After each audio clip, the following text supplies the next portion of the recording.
অসাধারণ একটা ম্যাচ। আপনারা খেলাটা ধৈর্য সহকারে দেখুন।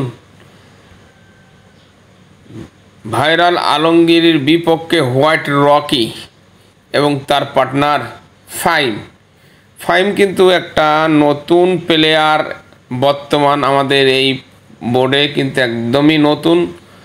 সেই হিসেবে তার খেলার কৌশল এবং ধরন দেখে বোঝা যাচ্ছে সে একজন ভালো মানের প্লেয়ার।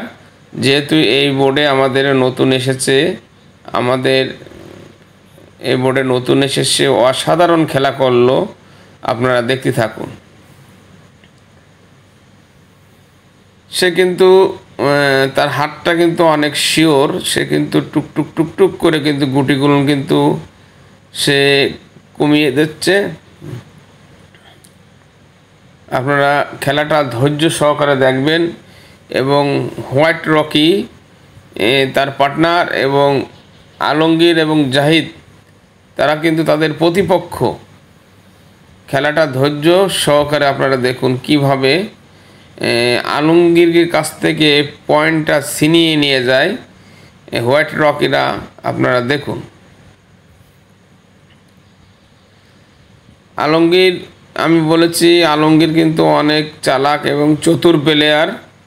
এর আগেও বলেছিলাম যে আলমগীর কিন্তু কোনো ছাড় দেয় না কোনো খেলায়।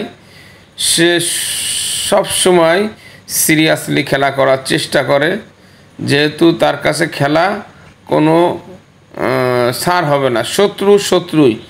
শত্রু কখনো দুর্বল হবে না আলমগীর সবসময় পারফেক্ট খেলা করে যায়। কিন্তু এই ক্ষেত্রে আলমগীর কিন্তু হোয়াইট রকিদের সাথে পেরে উঠল না।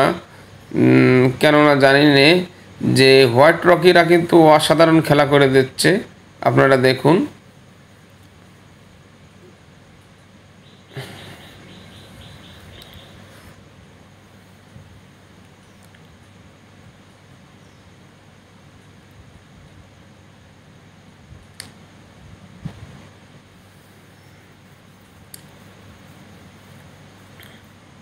Wow, nice shot. অসাধারণ। আর মাত্র 3টা গুটি আছে।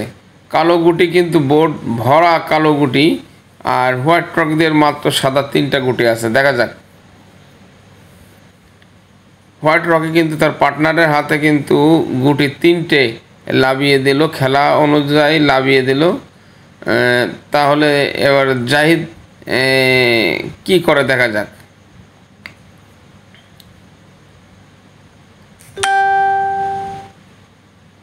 জাহিদ কিন্তু আলমগীরকে করতেছে, ভাই আলমগীর বলতেছে যে কী করবো ভাই আপনি একটু বলেন। আলমগীর বলতেছে যে ঠিক আছে, তুমি এটা না পারলেও তুমি এই দূরের গুড়িটা সরাই দাও। তো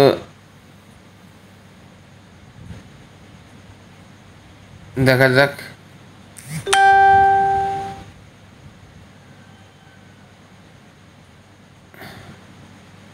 ফাইন, তার কিন্তু 3টা গুটি, 2টা গুটি কিন্তু রিক্স, একটা গুটি সহজ ছিল। ব্যাসটা খেলেছে। দেখা যাক। সে এখন অবয়েড মারার চেষ্টা চালিয়েছে। দেখা যাক। অনেক উপরের অবয়েড। Wow, nice shot. অসাধারণ। একদম পারফেক্ট জায়গায় যে গুটিটা বসে গেল। চাপ বসে গেল। হ্যালো অডিয়েন্স, এটা কিন্তু